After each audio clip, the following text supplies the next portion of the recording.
DA സന്ദേശ വിവാദത്തിൽ ഹൈക്കോടതിയിൽ സത്യവാങ്മൂലം സമർപ്പിച്ച സംസ്ഥാന സർക്കാർ. സംസ്ഥാനത്തിന്റെ തലവനായ മുഖ്യമന്ത്രിക്ക് സർക്കാർ ജീവനക്കാരുമായി സംവദിക്കാൻ കഴിയില്ല എന്ന വാദം നിലനിൽക്കില്ലെന്ന് സത്യവാങ്മൂലത്തിൽ പറയുന്നു. ഭരണഘടനാപരമായ ചുമതലകളുള്ള മുഖ്യമന്ത്രിയെ രാഷ്ട്രീയ പ്രവർത്തകനായി മാത്രം കാണുന്നത് ശരിയല്ലെന്നും സർക്കാർ സത്യവാങ്മൂലം. വിവരങ്ങളുമായി ഷബ്ന ചേരുന്നു. ഷബ്ന, എന്താണ് സർക്കാരിന്റെ സത്യവാങ്മൂലത്തിൽ സർക്കാർ ഉന്നയിക്കുന്ന കാര്യങ്ങൾ, വിവരങ്ങൾ?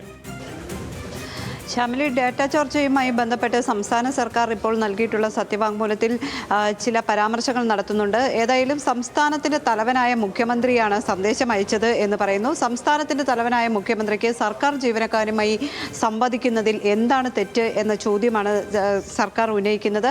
അതോടൊപ്പം തന്നെ ഈ ഹർജിക്കാർ പറയുന്ന ഡാറ്റ ചോർച്ച എന്നുള്ളത് അത് ഒരു സാങ്കല്പിക ഹർജി മാത്രമാണ്, അല്ലെങ്കിൽ സാങ്കല്പിക വിഷയം മാത്രമാണ്.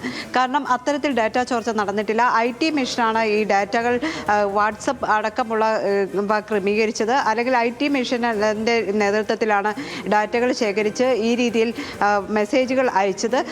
എന്നാൽ ഈ ഹർജിക്കാർ സ്ക്രീൻഷോട്ട് അടക്കം കോടതിയിൽ സമർപ്പിച്ചു.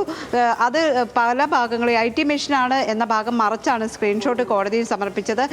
സർക്കാർ ജീവനക്കാരോട് ഈ ബജറ്റിൽ പറഞ്ഞിട്ടുള്ള കാര്യങ്ങളെക്കുറിച്ച്, അല്ലെങ്കിൽ അത് നടപ്പാക്കി എന്ന് അറിയിക്കുക മാത്രമാണ് ചെയ്തത്. ഒരു സംസ്ഥാനത്തിൻ്റെ മുഖ്യമന്ത്രി, സംസ്ഥാനത്തിൻ്റെ തലവനാണ്. അദ്ദേഹത്തെ ഒരു രാഷ്ട്രീയ പ്രവർത്തകനായി അല്ലെങ്കിൽ രാഷ്ട്രീയക്കാരനായി മാത്രം കാണരുത്. ആ രീതിയിൽ ഒരു ജനങ്ങളോട് സംവദിക്കുക എന്നത് മാത്രമാണ് ഇതിൽ കണ്ടത്. രാഷ്ട്രീയമായ നേട്ടങ്ങൾ ഇതിന് പിന്നിലില്ല. തെരഞ്ഞെടുപ്പ് മുന്നിൽ കണ്ടല്ല ഈ പ്രചരണം. സന്ദേശം അയച്ചതുമായി ബന്ധപ്പെട്ട് വ്യക്തിഗത വിവരങ്ങൾ ചോർന്നു എന്ന് പറയുന്നത് തെറ്റാണ്. അത്തരത്തിൽ വിവരങ്ങൾ ചോർന്നിട്ടില്ല. അതോടൊപ്പം തന്നെ സംസ്ഥാന തലവൻ മുഖ്യമന്ത്രി ഈ ജീവനക്കാരോട് സംവദിക്കുക മാത്രം, അല്ലെങ്കിൽ അതിൽ തെറ്റില്ല എന്ന് തന്നെയാണ് സർക്കാർ വിശദീകരിച്ചിട്ടുള്ളത്.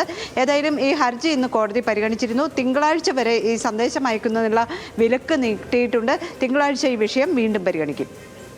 ശരി ഷബ്ന.